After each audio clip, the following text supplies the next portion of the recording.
Techniques aseptiques pour le soin des patients. La technique aseptique comprend un ensemble de mesures qui visent à minimiser le risque des infections chez les patients. Les techniques aseptiques sont un ensemble de mesures qui diminuent le risque d'infection aussi bien chez les patients qu'au sein du personnel médical. Elles réduisent également la possibilité d'infection ou de contamination d'une zone ou des instruments cliniques. Par conséquent, ces mesures font partie de la prévention face à l'entrée de micro-organismes étrangers dans notre organisme. Elles protègent aussi bien les patients qui reçoivent un traitement que les professionnels qui travaillent en milieu hospitalier. Pour mettre en pratique cette méthode indispensable, l'équipe médicale doit disposer d'une série de connaissances et de compétences préalables. Chaque professionnel doit effectivement tenir compte des règles d'hygiène et de biosécurité qui sont régulièrement utilisées. Type d'infection en fonction de leurs caractéristiques.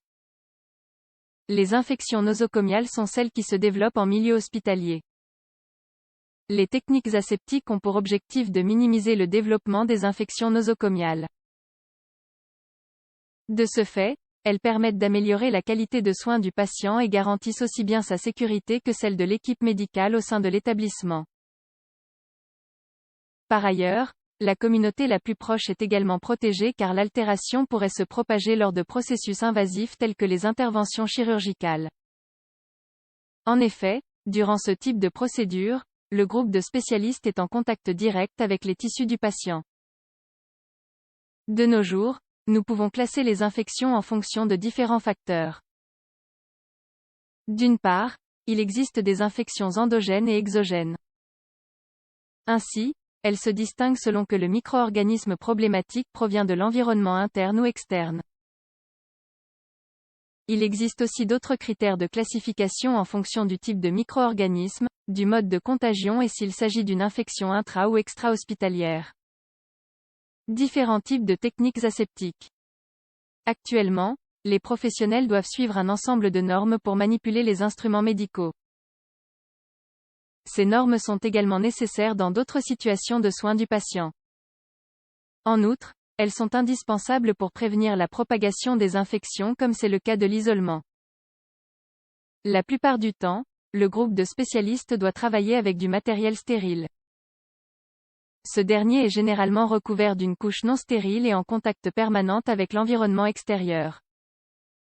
Par conséquent, l'équipe médicale doit prendre un soin particulier dans la manipulation de ce type de matériel afin d'éviter les contaminations. Par exemple, parmi les précautions à prendre, il faut déballer l'emballage avec prudence afin que la couche externe ne touche pas le matériel stérile.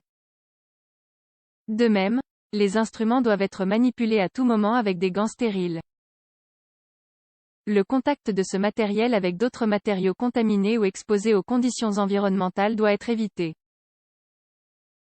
D'autres mesures importantes sont de ne pas éternuer par exemple, ou de parler pendant la procédure afin d'éviter à tout prix la contamination.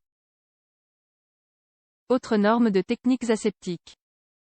Dans le cadre des règles d'hygiène habituelles, il est essentiel de rappeler le lavage des mains. En général, cette règle s'applique avant et après le contact avec un patient. Ainsi, il faut la mettre en place avant chaque procédure médicale et après son achèvement. D'autre part, avant d'utiliser un composé médical ou un instrument clinique, il faut réviser son état. Dans le cas des médicaments, il est primordial de toujours vérifier la date de péremption ainsi que les conditions pour leur bonne conservation. Dans le cas du matériel stérilisé, il doit être traité au cours des 8 derniers jours. De plus, l'emballage doit être complet et intact pour garantir qu'il n'a subi aucune contamination. Si l'emballage est endommagé, l'utilisation du produit n'est pas recommandée. De même, le matériel stérile doit être conservé dans un environnement propre, faible en humidité et avec un contact réduit avec d'autres sources éventuelles de contamination. S'il faut utiliser un masque pour soigner un patient, celui-ci doit être porté moins de 2 heures à la suite. Après cette période, le masque perd une grande partie de son efficacité. Enfin, il faut faire attention à le placer correctement puis éviter de le toucher ou de le remettre en place s'il se déplace dans le cou.